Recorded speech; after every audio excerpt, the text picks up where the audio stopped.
इस वक्त बड़ी खबर सामने आ रही है। नोएडा में कोरोना का पहला नया मामला सामने आया। गुरुग्राम में भी कोरोना के 2 केसेस सामने आए हैं। दिल्ली सरकार ने कोविड को लेकर एडवाइजरी जारी की है और दिल्ली सरकार का अस्पतालों को निर्देश। इस वक्त की बड़ी और सावधान करने वाली खबर सबके लिए। कोरोना एक बार फिर से लोगों को डराने लगा है। दिल्ली, हरियाणा, गुजरात, केरल और कर्नाटक समेत कई राज्यों में कोविड-19 एक बार फिर से पैर पसारने लगा है। भारत में मौजूद समय में 300 से ज्यादा केसेस आए हैं। इसमें दिल्ली में 23 मरीज हैं, महाराष्ट्र में 210 मरीज और मध्य प्रदेश में 2 मरीज मिले हैं। गुजरात, केरल, तमिलनाडु में भी कोरोना के पेशेंट सामने आए हैं। कोरोना को लेकर स्वास्थ्य विभाग ने निर्देश जारी किए हैं।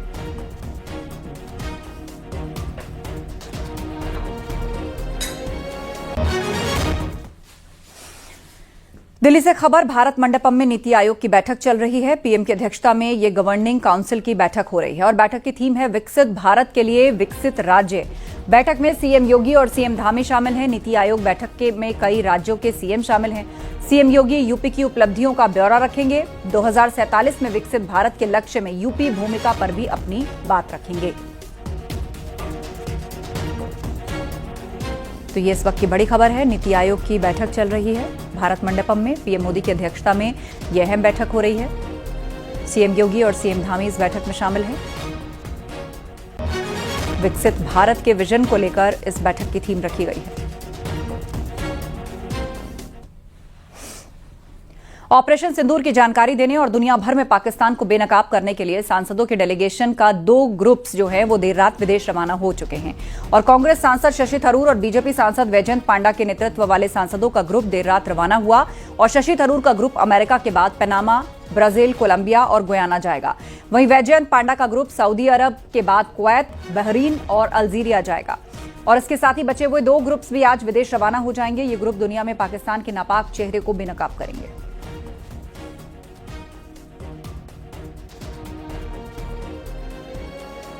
जब यूएसए पहुंचेंगे हम बात करेंगे उन लोगों से। देखिए, ऐसे मामलों में आपको मालूम है कि सरकार ने तो उनकी पोजीशन काफी स्पष्ट किए हैं।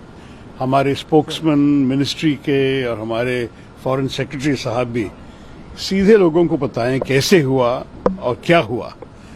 तो मेरे ख्याल में यही खबर हमारे तरफ से, यही संदेश होगा। लेकिन हम वहां जा रहे हैं लोगों को समझाने के लिए कि हमारा अनुभव क्या था और हमने जो किया क्यों किया और भविष्य में हमारी एटीट्यूड क्यों ऐसे होंगे। तो ये मेरे ख्याल में अलग बात है। ये तर्क करने के लिए हम नहीं जा रहे हैं, हम समझाने के लिए जा रहे हैं, लोगों से मिलने के लिए और हमारे जो भी हमने सह लिया है कुछ सालों से इसके बारे में बोलने के लिए। तो अब जाहिर है जो पहलगाम का वाकया हुआ, दर्दनाक वाकया, और जो पिछले कई बरसों से आप और हम जानते हैं कि हमारे पड़ोसी देश पाकिस्तान अपने ही मुल्क से टेररिस्ट कैंप्स को चलाता है, उसकी सरपरस्ती करता है, उसको सपोर्ट करता है और फिर ये लोग हमारे मुल्क में आकर यहाँ पर टेररिस्ट एक्टिविटीज करते हैं। तो इन्हीं चीजों को हम इन 4 कंट्रीज में जाएंगे और उनके सामने रखेंगे।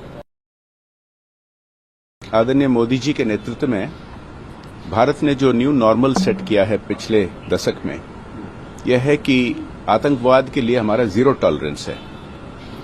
ये नया भारत है, ये जरूर हम रेस्पॉन्स देंगे और जो कोई ऐसा हमला करने के लिए सोच रहे हैं उनको सोचना पड़ेगा कि वो बहुत महंगा पड़ेगा उनको, और ये हम करके दिखाए हैं। भारत ने करके दिखाया है ऑपरेशन सिंदूर के जरिए। और एक के बाद एक पाकिस्तान के जो झूठ है सब पकड़े जा रहे हैं। वो जो प्रकार के सब आरोप किए थे कि इंडिया भारत पर हमला किया, उनके कोई प्रमाण नहीं है। हमारे फोर्सेज ने जो कहा उसके लिए सैटेलाइट पिक्चर्स, इसके लिए विभिन्न प्रकार के इंफॉर्मेशन कोरोबोरेशन है। सऊदी अरब के साथ साथ ही फॉरेन पॉलिसी बहरीन की भी उसी तरह से डिसाइडेड है और एक दूसरे के प्रति जो है उन दोनों का कोऑपरेशन है। कुवैत का आपको पता है कि जहां हमको आगे जाना है कि कुवैत के लिए कितना बड़ा वॉर हुआ। 91 का जो वॉर था वो भी आतंकवादी था, इंटरनल था, उसको कब्जा करने की कोशिश की थी इराक ने। तो ये सारे मुद्दे ऐसे हैं जिसमें कि हम निश्चित तौर पर अपनी बात समझाने में कामयाब होंगे। 78 साल से पाकिस्तान ने हमारे साथ क्या काम किया है, और जब हम लौट के आएंगे तो मुझे लगता है कि माहौल पूरे दुनिया में पाकिस्तान के खिलाफ होगा और आतंकवादी राष्ट्र बनाने की तरफ जो है वो अग्रसर होगा। सोनभद्र पहुंचे आरएसएस नेता इंद्रेश कुमार ने बड़ा बयान दिया। उन्होंने कहा कि मिलकर रहोगे तो जन्नत मिलेगी, लड़कर रहोगे तो जहन्नुम मिलेगा, और हम सब लड़कर नहीं मिलकर चलेंगे। पाकिस्तान को लेकर उन्होंने कहा कि जल्द ही पाकिस्तान का नक्शा बदलेगा। उन्होंने आरोप लगाया कि पाकिस्तान में आतंकी कैंपों को वहां की सेना का संरक्षण मिल रहा था।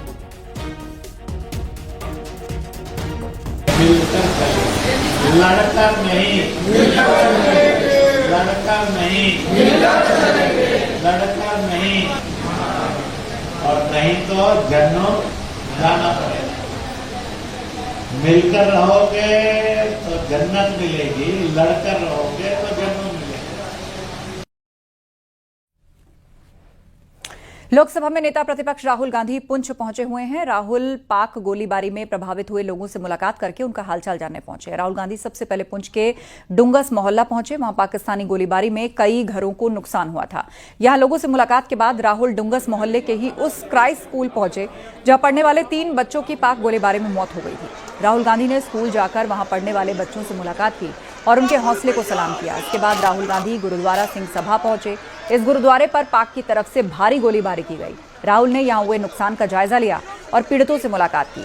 अगले कुछ घंटों में राहुल गांधी पुंछ के कुछ और जगहों पर भी जाएंगे और पाक गोलीबारी के प्रभावित लोगों से मुलाकात करेंगे।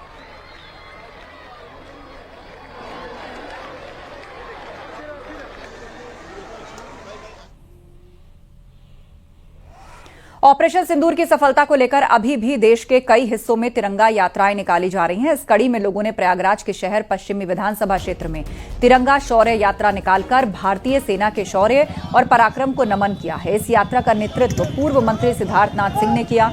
इस मौके पर सिद्धार्थनाथ सिंह ने कांग्रेस पर निशाना साधा।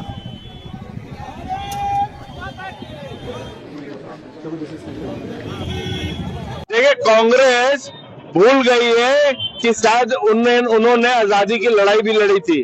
कांग्रेस भूल गई है कि 65 के अंदर उन्हीं के प्रधानमंत्री और देश के लाल बहादुर शास्त्री जी ने पाकिस्तान को मुंह तोड़ जवाब दिया था। ये भूलते जा रहे हैं कि 71 के अंदर भी इंदिरा गांधी ने जवाब दिया था।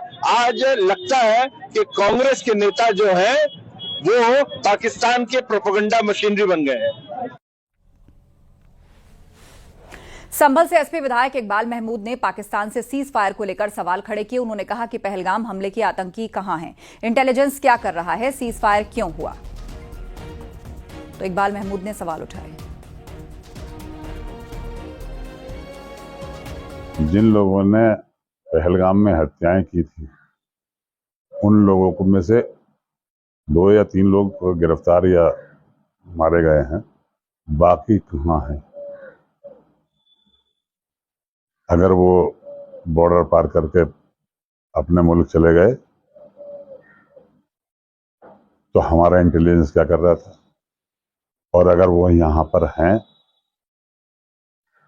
तो हमारे सरकार या हमारे इंटेलिजेंस क्या कर रहा है। क्या कारण था कि बगैर कोई सूचना के, बगैर उसे देश हतप्रभ रह गया, चनक रह गया कि एकदम से ये सीज फायर कैसे हो गया। पाकिस्तान की तरफ से पेशकश आई और आपने मान ली फौरन। और दिल्ली से बड़ी खबर सामने आ रही है। जेपी ग्रुप पर ईडी का शिकंजा कस गया है। 12,000 करोड़ के मनी लॉन्ड्रिंग केस में रेड हुई है। दिल्ली, नोएडा, मुंबई में ईडी का छापा पड़ा है। 15 ठिकानों पर ईडी ने एक साथ रेड की है। जेपी ग्रुप और उससे जुड़ी हुई कंपनीज पर यह रेड हुई है। आपको बता दें, मनी लॉन्ड्रिंग केस में 15 जगहों पर यह छापा पड़ा है। दिल्ली एनसीआर में लगातार दूसरे दिन यह छापेमारी हुई है।